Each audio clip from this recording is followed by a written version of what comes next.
दर्शक बंधु आसतु जानिबा सुभद्रा योजना विषय में वेबसाइट रे केमिति आपण अप्लाई करेंगे यार वेबसाइट सठिक भाव जानतु एवं ऑनलाइन जाए अप्लाई करंतु।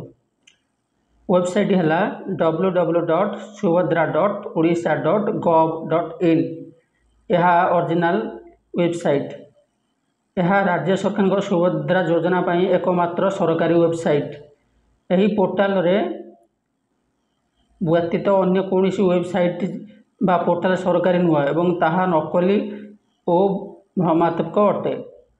सबु योग्य महिला को 50,000 टंका प्रति वर्ष 2टी किस्ती 10,000 टंका मिल। टिप्पणी है मो सेवा जनसेवा केन्द्र में ऑनलाइन फॉर्म आवेदन एवं ताहा सहित आवश्यक समस्त कार्यावली संपूर्ण देयमुक्त। आवेदनकारी केवल निजर आधार कार्ड को सांगरे नेवा आवश्यक। यह छाड़ा अन्य कौन कागजपत्र आवश्यक नुह। अधिक सूचना दयाकोरी देयमुक्त हेल्पलाइन नंबर 14678 जोगाजोग करंतु।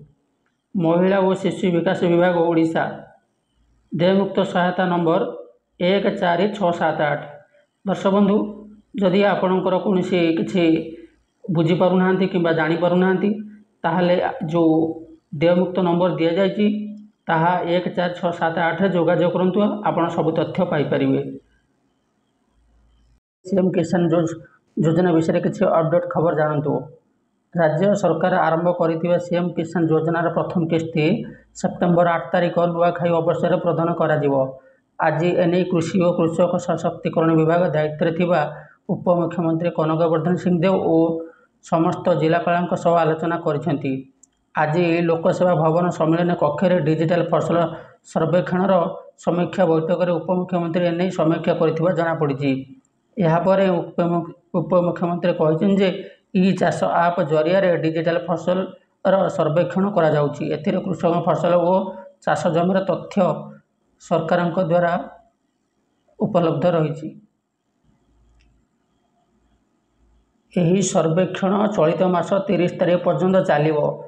सर्वेक्षण आधार में चाषी मैंने सीएम किसान तथा अनेक तथ्य योजना अंतर्गत आर्थिक सुविधा पाइपर। यार प्रथम किस्ती सेप्टेम्बर 8 नुआखाई दिन डीबीटी माध्यम प्रदान करा जिवो।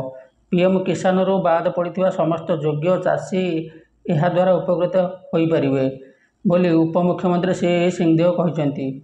यही योजना राज्य सरकार 2टी किस्ती 4,000 टंका प्रदान करेंगे बोली निष्पत्ति होईची। विभागर प्रमुख सचिव अरविंद पाढ़ी कहते कृषकों तथ्य एक रेजिस्ट्री आईडी सह रहा प्रति जिले में नोडाल अधिकारी माने रहिबे।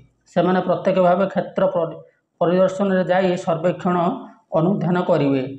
बाद पड़ जाइथिबा योग्य हिताधिकारी तथ्य संग्रह कर विभाग को जणाइबे। एने एक मार्गदर्शिका तैयारी हेबो। सीएम किसान पोर्टाल वर्ष तमाम खोला रहिबो।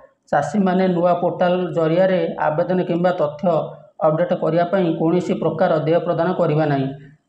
दर्शक बंधु ये तो जानिले आपण सीएम किसान विषय में किसी सठिक खबर आउ अधिक किसी जानापी आम चैनल को सब्सक्राइब करूँ। आउ रेगुलर आम वीडियो को देखूँ।